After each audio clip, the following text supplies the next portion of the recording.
wabarakatuh. Saya Firajah Rotusipa dari kelompok 2. Di sini saya akan membahas tentang jenis-jenis status hadis. Jenis-jenis status hadis ada 2, yaitu hadis mutawatir dan hadis ahad. 1. Hadis mutawatir.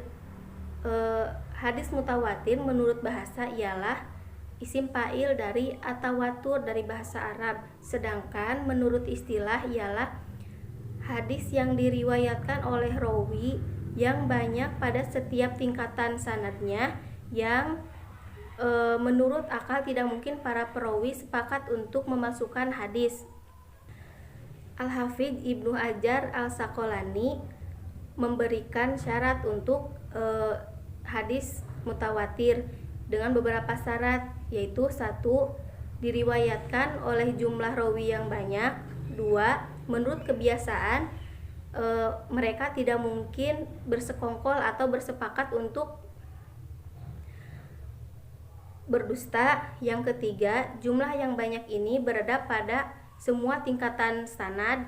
Yang keempat, sandaran hadis mereka dengan menggunakan panca indera, bukan dengan sesuatu yang dipikirkan. Hadis atawatur terbagi menjadi 2, yaitu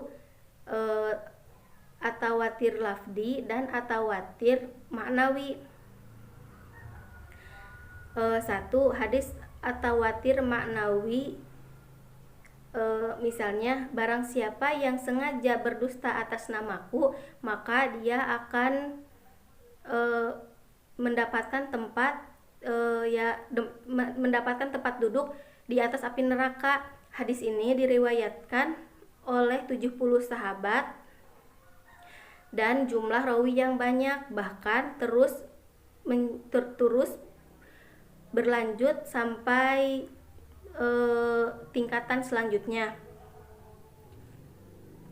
Yang kedua, mutawatir maknawi, hadis yang maknanya mutawatir dan lafadznya tidak mutawatir. Hadis ini menunjukkan suatu makna yang sama dengan beberapa lafadz yang berbeda.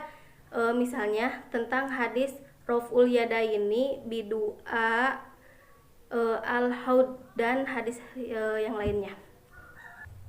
Hadis mutawatir mengandung ilmu yang harus diyakini, yang mengharuskan semua manusia mempercayainya dengan sepenuh hati, seperti seseorang yang tidak ragu-ragu menyaksikan dirinya sendiri.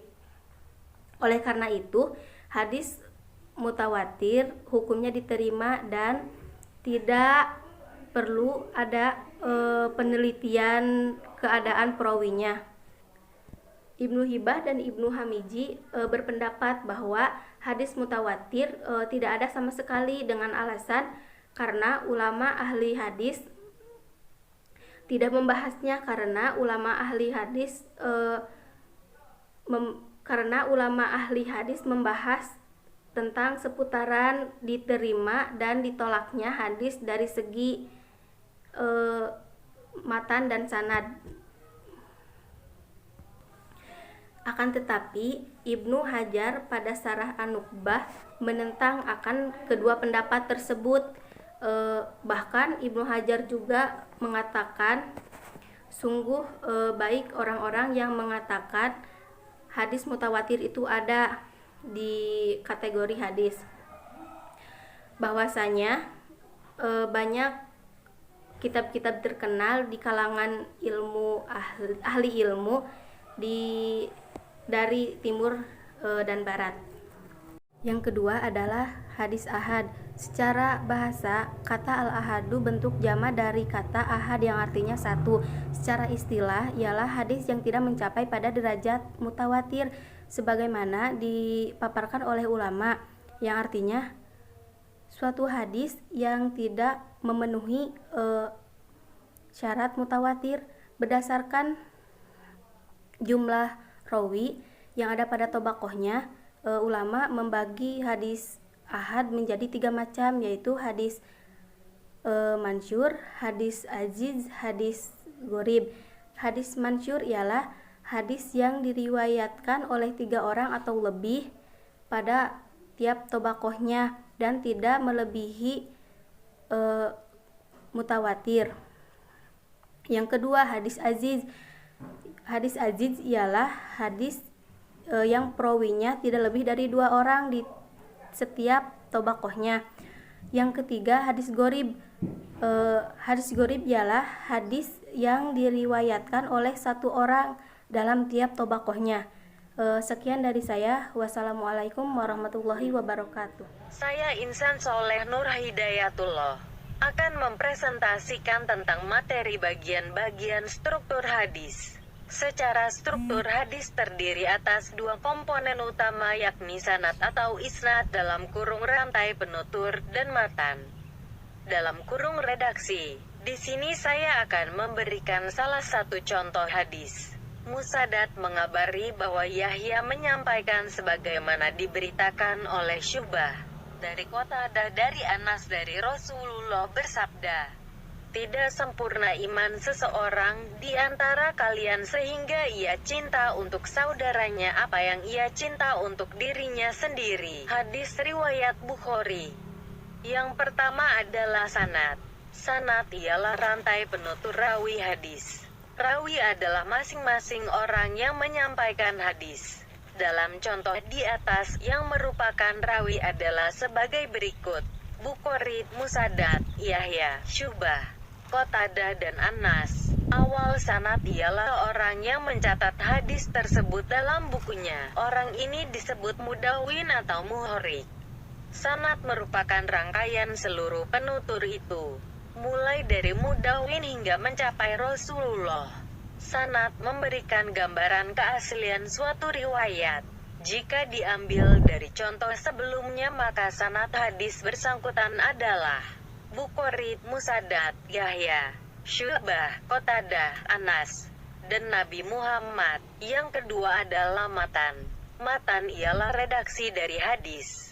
Dari contoh sebelumnya, maka matan hadis bersangkutan ialah: "Tidak sempurna iman seseorang di antara kalian sehingga ia cinta untuk saudaranya apa yang ia cinta untuk dirinya sendiri."